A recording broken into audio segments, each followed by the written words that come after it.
আসসালামু আলাইকুম ক্রিকেট প্রেমী দর্শক বন্ধুরা, দেশ এবং প্রবাস থেকে এই মুহূর্তে যারা আমার ভিডিওটি দেখছেন সবাইকে স্বাগতম। দর্শক বন্ধুরা, বাংলাদেশের সবার আগে টেস্ট চ্যাম্পিয়নশিপের মিশন শেষ হয়েছে।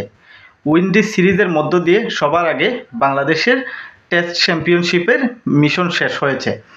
তো এবারে এই টেস্ট চ্যাম্পিয়নশিপে গেল দুইবারের চেয়ে বাংলাদেশ এগিয়ে ছিল। বাংলাদেশ বর্তমানে টেস্ট চ্যাম্পিয়নশিপের নবম স্থানে থেকে ম্যাচগুলা শেষ করেছে, যদিও গেলবার ছিল সবার তলানিতে। 2019-20 এবং 21-22 বছরেও কিন্তু বাংলাদেশ ছিল সবার তলানিতে টেস্ট চ্যাম্পিয়নশিপে, একটি করেও জয় ছিল না। কিন্তু এবারে বাংলাদেশের জয়ের সংখ্যাটা ছিল বেশি।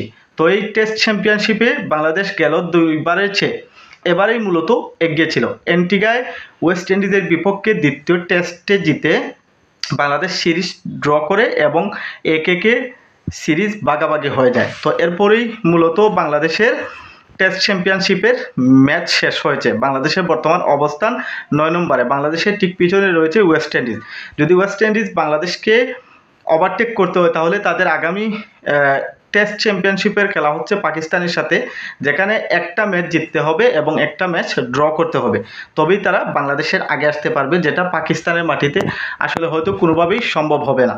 তো এবারে টেস্ট চ্যাম্পিয়নশিপে বাংলাদেশ 6টি সিরিজে মোট 12টি ম্যাচ খেলেছে, যেখানে বাংলাদেশ জয় পেয়েছে 4টি ম্যাচে, তাও 3টি ম্যাচ জয় পেয়েছে দেশের বাইরে, অর্থাৎ 6টা ম্যাচ খেলেছে বাংলাদেশ দেশের বাইরে, যেখানে পাকিস্তানের সাথে 2টা ম্যাচ জিতে সিরিজ জিতেছিল এবং ওয়েস্ট ইন্ডিজে এই ম্যাচে টেস্টটায় বাংলাদেশ জয় পেয়েছে। তো গড়ের মাঠে বাংলাদেশ দক্ষিণ আফ্রিকার সাথে নাস্তানাবুদভাবে হেরেছিল, এমনকি ভারতের বিপক্ষেও পাকিস্তানের সাথে সিরিজ জিতে ভারতে গিয়ে ভারতের সাথেও নাস্তানাবুদ অবস্থায় বাংলাদেশ হেরেছে। তো এইটা বাদ করলে বাংলাদেশ দেশের মাটিতে 6টি ম্যাচ খেলেছিল, যেখানে বাংলাদেশ একটি ম্যাচ জয়লাভ করতে পেরেছে। আর দেশের বাইরে বাংলাদেশ 6টি ম্যাচ খেলে 3টি ম্যাচ জয়লাভ করতে পেরেছে, যেখানে হোম ম্যাচের চেয়ে এও ম্যাচে বাংলাদেশের পারফরমেন্সটা তুলনামূলকভাবে ভালো ছিল। তো বাংলাদেশের সম্ভাবনা ছিল ফাইনালে যাবার, যদি গড়ের মাঠে দক্ষিণ আফ্রিকার ম্যাচটা জিততে পারত, এমনকি ভারতের সাথে ড্র করতে পারত, তাহলে বাংলাদেশের সম্ভাবনা ছিল ফাইনালের দৌড়ে টিকে থাকার। তো এখন পর্যন্ত টেস্ট চ্যাম্পিয়নশিপের নাম্বার 1 দল হিসেবে আছে ভারত, 2 নম্বর স্থানে আছে সাউথ আফ্রিকা। ধারণা করা হচ্ছে যে এবারের টেস্ট চ্যাম্পিয়নশিপের ফাইনালে ভারত এবং সাউথ আফ্রিকা এই দুই দলের মুখোমুখি হবার সম্ভাবনা খুব বেশি।